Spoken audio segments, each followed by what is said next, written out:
नमस्कार बच्चों, कैसे हैं आप सब। उम्मीद करता हूँ आप सब अच्छे होंगे। बच्चों, आज हम क्लास 12 हैं, प्रीवियस ईयर बोर्ड में आया हुआ एक अनसीन पैसेज लेकर आए हैं। अनसीन पैसेज आपको कैसे सॉल्व करना होता है तो वो मैं आपको यहाँ पर पढ़कर बताऊंगा। साथ ही साथ आपको बताऊंगा कि इसको आप कैसे सॉल्व कर सकते हैं बहुत ही कम समय में। और अगर आपको ये नहीं आता है बेटा, आप इसको मतलब मान लीजिए आप इसको पढ़ रहे हैं और आपको समझ में नहीं आ रहा है, तो किस तरीके से आप पैसेज से इसको छांट कर सकते हैं वो मैं यहाँ पर आपको बेटा एक ट्रिक बताऊँगा। ठीक है, कौन सी ट्रिक बताऊँगा बेटा आपको, TRICK है ना, ट्रिक। तो वो बेटा मैं आपको जो ट्रिक बताऊंगा उस ट्रिक से आप इसको आसानी से कर सकते हैं। तो चलिए फटाफट से बिना देर के हुए आपको बता देते हैं। इसको पढ़ के देखिए क्या लिखा हुआ है। अर्ली राइजिंग, यानी अर्ली मतलब सुबह, राइजिंग मतलब उठना, यानी सुबह जो उठना होता है, leads to healthy and happiness. Leads मतलब ले जाता है टू हेल्थी स्वास्थ्य की ओर, एंड हैप्पीनेस खुशियों की ओर। द मैन यानी कि ऐसा आदमी बेटा हु राइजेज लेट, जो राइज मतलब उठता है, लेट माने देरी से, कैन हैव लिटिल रेस्ट, उसको थोड़ा बड़ा आराम भी मिल सकता है, इन कोर्स ऑफ द डे। ठीक है, अगर कोई आदमी देर से उठता है तो can have little rest in the course of the day, तो उसको दिन में थोड़ा सा ही आराम मिलेगा। मतलब भाई अगर आप लेट उठते हैं, आपको काम उतना ही करना है, तो आपको आराम कहाँ मिलेगा, आप पूरे दिन काम ही करते रह जाएंगे। ठीक है, आगे देखिए। एनी वन यानी इसके विपरीत ऐसा आदमी who lies in the bed till late, यानी ऐसा आदमी हु लाइज जो पड़ा रहता है, इन बेड बिस्तर पर, लेट मतलब देर तक, इस कंपेल्ड वो बेटा क्या होता है, कंपेल मतलब धकेल देना या काम करता रहता है, टू वर्क काम में लगा रहता है, till a late hour in the evening देर शाम तक। यानी ऐसा आदमी जो देर से उठता है वो देर शाम तक काम में क्या होता है, लगा रहता है। ही हैज़ टू गो, उसे जाना पड़ता है, विदाउट इवनिंग एक्सरसाइज, बिना शाम के एक्सरसाइज के, which is so necessary for his health, यानी वो बिना शाम की एक्सरसाइज किए हुए भी काम में लगा रहता है, जो कि क्या है, शरीर के लिए बेटा बहुत क्या है, जरूरी है। उसके बाद आगे देखिएगा। In spite of, in spite of यानी इन सब के बावजूद, ऑल हिज एफर्ट्स उसके जो सभी प्रयास हैं, हिज वर्क उसके जो काम हैं, विल नॉट प्रोड्यूस उनमें बेटा नहीं उत्पत्ति होती है, as good as the that of the year early riser. मतलब कि उसके सभी जो प्रयास होते हैं ना बेटा, all his effort his work उसके सभी जो काम होते हैं, will not produce as good a result उसका अच्छा परिणाम नहीं निकलता, that of the early riser एक सुबह उठने वाले की अपेक्षा। उसके बाद लिखा हुआ है द रीज़न यानी ऐसा कोई काम, फॉर दिस इज़ दैट यानी इसका ये परिणाम होता है, that he can not take advantage यानी कि वो लाभ नहीं ले पाता, of the refreshing hours of the morning सुबह की जो रिफ्रेशिंग मतलब कह सकते हैं शुद्ध घंटे होते हैं। जैसे सुबह मतलब जो आदमी देर से उठता है तो उसमें क्या होता है बेटा कि वो सुबह के जो रिफ्रेशिंग आवर होते हैं मॉर्निंग टाइम के, उसका बेटा टेक एडवांटेज लाभ नहीं ले पाता, कैन नॉट नहीं ले पाता। ठीक है, उसके बाद देखिए।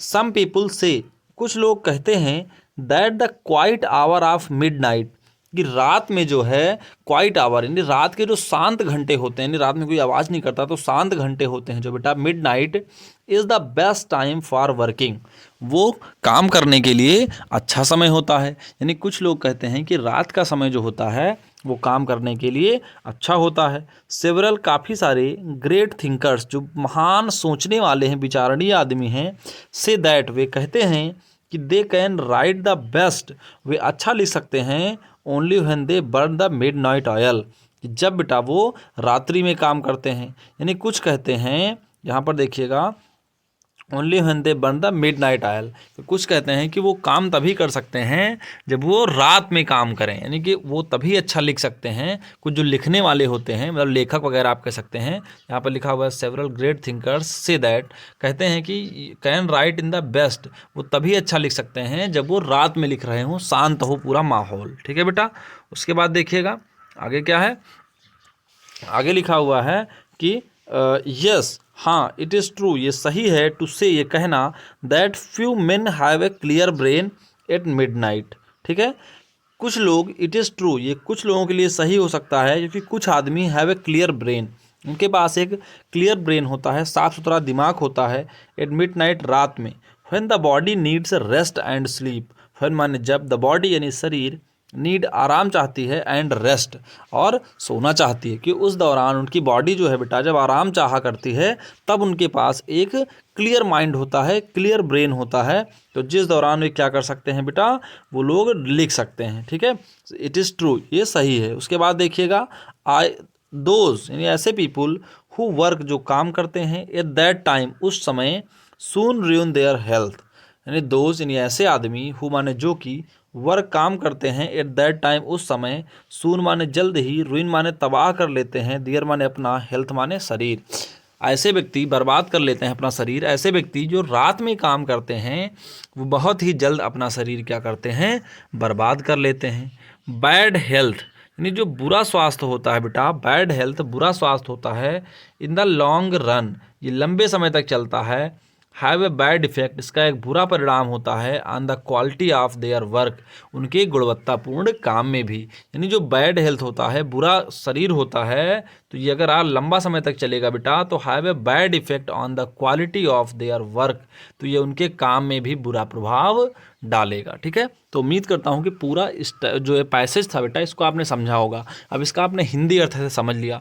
अब हम इसमें क्या करेंगे, क्वेश्चन देखेंगे और क्वेश्चन के नीचे ही मैंने आंसर लिख रखा है ताकि आपको ज़्यादा भटकना ना पड़े। देखिए यहाँ से आप क्वेश्चन लिखेंगे और जैसे ये क्वेश्चन मिलेगा तो उसके नीचे देखिए क्वेश्चन लिखा हुआ है और उस क्वेश्चन के नीचे मैंने यहाँ पर तुरंत ये आंसर लिख दिया है, नीचे आप देख सकते हैं। ठीक है, यहाँ पर तो ऐसे करके आपको ज़्यादा भटकने की ज़रूरत नहीं पड़ेगी। ठीक है, मैं आपको वन बाय वन पहले क्वेश्चन बताऊंगा, उसके बाद उनके आंसर बताऊंगा और आप देखिए कि कहाँ पर आपको जो है नहीं समझ में आ रहा। अगर आप जैसे ऊपर मैंने जो अर्थ बेटा आपको इसका पढ़कर बताया है, अर्थ जो मैंने आपको पढ़कर बताया है, तो अगर उस अर्थ निकालने में आपको दिक्कत आ रही यानी आप अर्थ नहीं निकाल पा रहे हैं तो भी मैं उसका तरीका बताऊँगा कि कैसे आप कर सकते हैं। ठीक है, देखिए चलिए तो यहाँ पर देखिएगा पहला क्वेश्चन क्या लिखा हुआ है कि why is early rising better than rising late. Why माने क्यों, इज़ माने है, अर्ली माने जल्दी उठना, बेटर माने बढ़िया, देन राइजिंग लेट देर उठने की अपेक्षा। क्यों अर्ली राइजिंग बेटर होता है लेट उठने की अपेक्षा। तो यहाँ पर देखेंगे बेटा आंसर में इसके क्या लिखा गया है, तो आंसर में लिखा है early rising is better, rising is better, rising early यानी सुबह उठना बेटर होता है देन राइजिंग लेट, बिकॉज क्योंकि। देखिए जैसे ही जब भी आपका क्वेश्चन व्हाई से आए, ठीक है, अगर लिखा है why is early rising better, क्यों अच्छा होता है राइजिंग लेट, तो आप लिखेंगे कि अर्ली राइजिंग जो होता है बेटा, अर्ली राइजिंग वो बेटर होता है देन राइजिंग लेट बिकॉज, तुरंत आप क्या करेंगे बिकॉज वर्ड जोड़ देंगे। ठीक है, बिकॉज वर्ड जोड़ करके आप क्या करेंगे बेटा, यहाँ पर देखिए बिकॉज करेंगे। अब इसमें क्या करना है, देखिए ऊपर स्टैंजा में लिखा गया होगा कि अर्ली राइजिंग जो है वो क्यों ज़रूरी होता है, तो इसमें आप अगर ऊपर देखेंगे तो यहाँ पर देखिए लिखा गया है, ये देखिए लिखा हुआ है कि early rising leads to healthy and happiness, यानी जल्दी उठना हमें अच्छा स्वास्थ्य और खुशियाँ प्रदान करता है। तो सेम यही चीज़ बेटा आपको यहाँ पर लिख देनी है। देखिए क्वेश्चन क्या था हमारा, क्वेश्चन था why is early rising better than rising late, यही तो था, अर्ली राइजिंग क्यों अच्छा होता है। तो लिखेंगे आप राइजिंग अर्ली यानी सुबह उठना इज़ बेटर अच्छा होता है देन राइजिंग लेट, लेट उठने की अपेक्षा, बिकॉज क्योंकि it's leads to health and happiness, वही चीज़ लिख दिया ना मैंने, क्योंकि ये हमें कहाँ ले जाता है, स्वास्थ्य और खुशियों के प्रति ले जाता है। उसके बाद आगे की लाइन को मैं अपने मन से बना के भी लिख सकता हूँ ना। देखिए वहाँ पर क्या लिखा था, when someone wake up late, जब कोई देर से उठता है तो he has less time to rest, उसके पास कम समय होता है टू रेस्ट आराम करने का, ड्यूरिंग द डे दिन के दौरान। यानी जब कोई आदमी देर से उठता है तो उसके पास दिन में काम करने का कम समय होता है। Often end up working till late in the evening, often और प्रायः इंड अप वो काम करता रहता है till late in the evening, रात शाम को देर तक, वो शाम को देर तक भी काम करता रहता है। तो उम्मीद करता हूँ कि पहला क्वेश्चन आपको समझ आया होगा। चलिए दूसरे क्वेश्चन की ओर चलते हैं।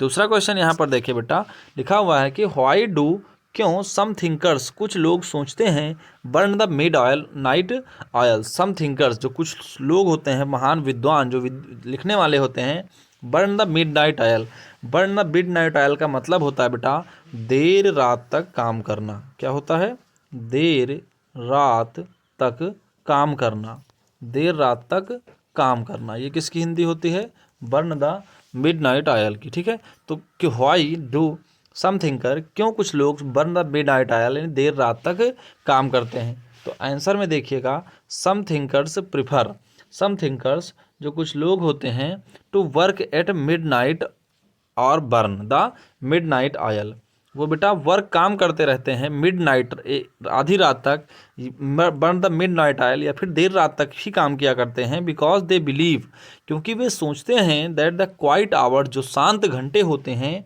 ऑफ द नाइट, रात के, ऑफर ए बेटर, वो बढ़िया होते हैं, इफिशियंट इन्वायरमेंट होता है, उनके लिए लाभप्रद इन्वायरमेंट होता है, for the concentration and creativity, for the concentration का मतलब होता है ध्यान की मुद्रा में, एंड क्रिएटिविटी, और उनके अंदर जो कोई मतलब क्रिएटिविटी मतलब कुछ भी जो उनके मन में थॉट आते हैं उनको तुरंत लिख देना, यानी उनके अंदर से विचार जो है वो प्रोड्यूस होते रहते हैं। तो कंसंट्रेशन और क्रिएटिविटी के लिए यही क्वाइट आवर्स ज़रूरी होते हैं जो आधी रात के होते हैं। इसीलिए कभी यहाँ पर लेखक यहाँ पर कहता है, why do some thinkers burn the midnight oil, क्यों लोग आधी रात तक काम करते रहते हैं। उसके बाद देखेंगे यहाँ पर तीसरा क्या लिखा हुआ है बेटा, तीसरा लिखा हुआ क्वेश्चन कि what is the disadvantage, what माने क्या, इज माने है, द माने कुछ नहीं, डिसएडवांटेज माने क्या होता है, नुकसान, ऑफ वर्किंग मिडनाइट, आधी रात तक काम करने के। व्हाट इज़ यानी क्या है, द डिसएडवांटेज यानी जो हानियाँ होती हैं बेटा, ऑफ वर्किंग इट मिडनाइट यानी आधी रात तक काम करने की, यानी आधी रात तक काम करने की क्या हानियाँ हैं। तो इसको आप देखेंगे क्या हानियाँ हैं बेटा आधी रात तक काम करने की, है ना। What is the disadvantage of working at midnight. तो आंसर देखिए यहाँ पर, द डिसएडवांटेज, द माने कुछ नहीं, डिसएडवांटेज माने जो हानियाँ हैं ऑफ वर्किंग एट मिडनाइट, आधी रात तक काम करने का, इज़ दैट ये है कि it disturbs the body's nature, it disturbs या बेटा डिस्टर्ब कर देता है, ठीक है, डिसरप्ट्स कर देता है बॉडी नेचर स्लीप साइकिल को, यानी जो हमारा सोने का चक्र होता है पूरा, जैसे 8 घंटे काम अगर सोते हैं तो अब आप पता लगा रात में काम ही कर रहे हैं तो आपको 5 ही घंटे सोने का टाइम मिला, तो ये गड़बड़ है आपके लिए ना, और 8 घंटे आप सो नहीं पा रहे हैं।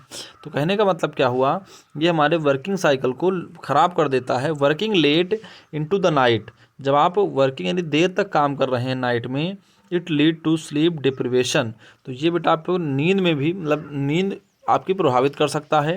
Which can have negative effect, जिसका बुरा प्रभाव हो सकता है आपके फिजिकल और मेंटल हेल्थ पर। देखिए अगर आप सही से सोते नहीं बेटा, नींद नहीं ले रहे हैं, तो आपको जो माइंड है ना वो प्रॉपर काम करना क्या कर देगा, बंद कर देगा, और आपका जो फिजिकल शरीर है ना बेटा वो भी सही से काम नहीं कर पाएगा। तो कहने का मतलब जो डिसएडवांटेज है वर्किंग एट मिडनाइट, आधी रात में काम करने का, that is disturb the body's nature, ये बॉडी के नेचर को और स्लीप साइकिल को डिस्टर्ब करता है।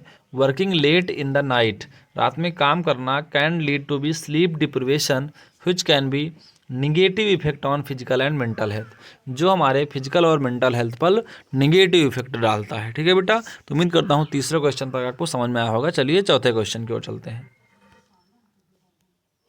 चौथा क्वेश्चन क्या है बेटा, what are the possible and advantage of both morning hours and midnight hours. ठीक है, कह रहा है व्हाट आर द पॉसिबल, क्या संभव है, एडवांटेज लाभ of both morning hours and midnight hours, यानी दोनों में से कौन ज़्यादा लाभप्रद है, मॉर्निंग का एडवांटेज या फिर बेटा मिडनाइट आवर्स यानी अर्धरात्रि के घंटे या फिर सुबह के जो घंटे हैं काम करने के लिए, उन दोनों में से कौन इंपॉर्टेंट है। तो यहाँ पर आप देखें लिखा हुआ है द पॉसिबल एडवांटेज, यानी जो लाभ है बेटा ऑफ मॉर्निंग आवर, सुबह के समय का, इंक्लूड इंक्रीज प्रोडक्टिविटी, इंक्रीज माने बढ़ाता है, प्रोडक्टिव माने क्या होता है, क्षमता आपके अंदर की, यानी सुबह के समय जब आप काम करते हैं तो ये आपकी क्षमता को बढ़ाता है।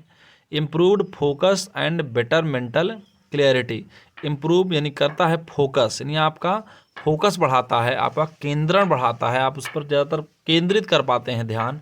बेटर मेंटल क्लियरिटी, ज़्यादा मेंटल क्लियरिटी मतलब आपके पास जो है ज़्यादा क्लियरिटी आ जाती है, बेटर मेंटल क्लियरिटी यानी कि आपका मानसिक संतुलन जो है वो अच्छा बना रहता है, आप चीज़ों पर अच्छा कंसंट्रेशन कर पाते हैं। ठीक है बेटा, तो उम्मीद करता हूँ कि ये भी आपको समझ में आ गया होगा। चलिए पांचवें में आपको लेकर चलते हैं और उसको समझाते हैं ना।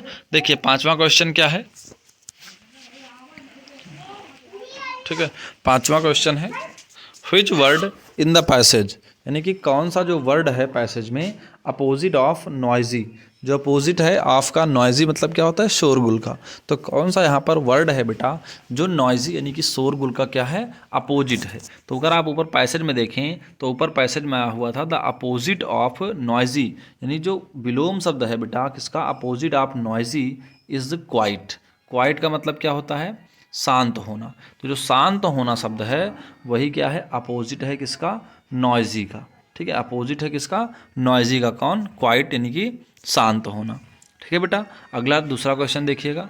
दूसरा क्वेश्चन क्या है, व्हाट डू यू मीन, आपका क्या मतलब है by burning mid night oil, यानी कि बर्निंग मिड नाइट आयल जो वर्ड आया है तो इसका यहाँ पर क्या मतलब है। तो आप देखेंगे लिखा हुआ है बर्निंग मिड नाइट ऑयल्स, यानी देर रात तक काम करने का मतलब है staying up late. Staying up late का मतलब है बेटा देर शाम तक काम करना। ठीक है, burning the midnight oil यानी अर्ध रात तक काम करने का मतलब है स्टेइंग अप लेट, यानी देर तक खड़े रहना या देर तक काम करते रहना। ठीक है बेटा, चलिए अगला देखिएगा। तीसरा क्वेश्चन यहाँ पर क्या है बेटा, तीसरा क्वेश्चन है what is the synonyms of the ruin. Ruin मतलब क्या होता है, तबाह करना, बर्बाद करना। तो साइनोनिम क्या है रुइन का, तो देखिएगा बेटा यहाँ पर लिखा हुआ है द साइनोनिम, यानी कि जो विलोम शब्द, वो पर्यायवाची शब्द है आप रुइन यानी कि बर्बाद करने का, इज है क्या, डिस्ट्रॉय। डिस्ट्रॉय माने क्या होता है, तबाह करना, यानी बर्बाद करने का जो विलोम शब्द है वो क्या हो जाएगा, डिस्ट्रॉय हो जाएगा, तबाह करना। ठीक है बेटा,